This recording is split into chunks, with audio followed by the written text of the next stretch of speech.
So as we've continued to learn about Georgia O'Keeffe and how she painted flowers, today you got to explore tessellations, and you're going to be using this tessellation template to create a tessellation flower painting. So I want to show you how it's done. Let's get started. The other materials that you'll need for this project are a Sharpie and a pencil and watercolors, and you'll want to have some water, of course, and a paper towel for your paintbrush as well.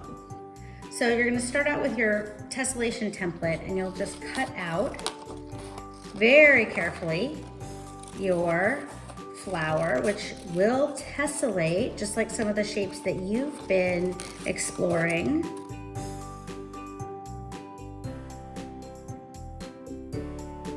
And there we go. And you'll just start by taking your flower template and putting it in the middle of your paper. So you'll want to hold down your flower and just trace around the outside as best you can. You want to hold it down while you're going with one hand and then draw with the other. And if it's not perfect, that's okay. Just do your best. And there we go. So there's my first flower that I traced. And then you're gonna have to figure out, how does this fit together? Where do you wanna do the next one? They'll all fit together because it is a tessellation, so anywhere you place it, it should fit.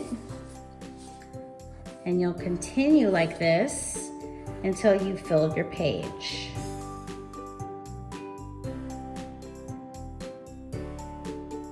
I'm gonna show you what happens down at the bottom of your page so that you can see what would happen if you don't have space to finish. If I'm like this and I'm trying to draw and I see that it's gonna go off the edge, you just draw as much as you can fit on the paper. There we go. And then use our imagination to a picture what the rest of the flower would look like. And then I would do the same over here, all along, finishing your tessellation pattern.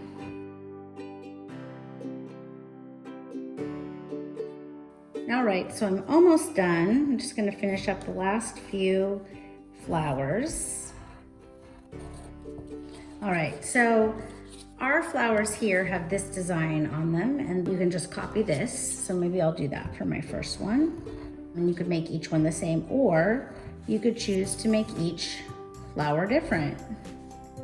So you can do these in pencil, or what I think I'm gonna do for the rest of them, because I don't wanna go over everything again and again and again, is now I'm gonna take my Sharpie, and you might wonder, why do I have to do a Sharpie on top of the pencil I already did?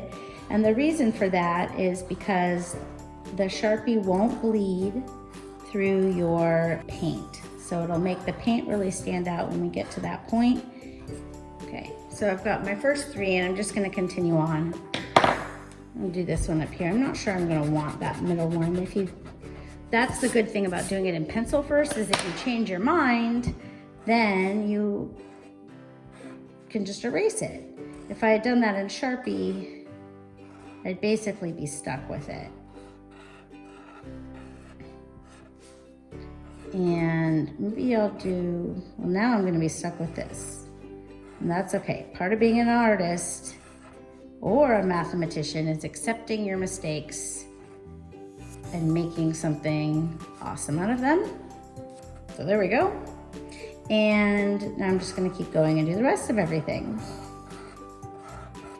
All right, so I've filled in all of my flowers and gone over everything with a Sharpie.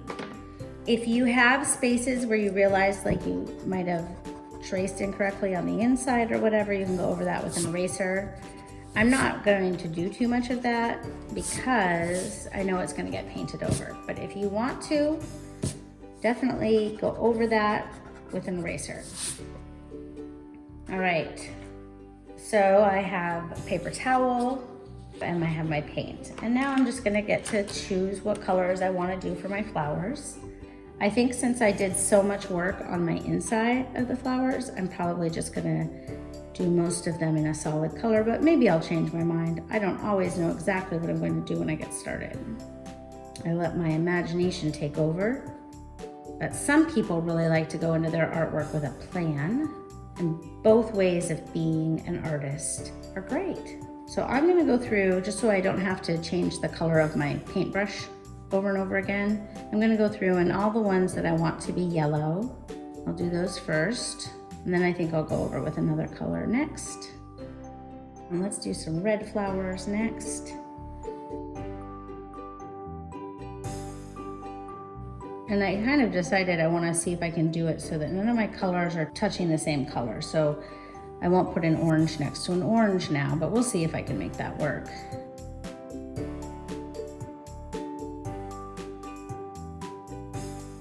And almost done, I think. Well, I've had this idea as I've been working that maybe I want to add a little more color to each one. And I was thinking of doing something like this. A little bit of purple coming out of the middle of each blue flower. I bet you can guess what I'm going to do in the middle of the yellow flowers. Now they'll have some more dimension to them.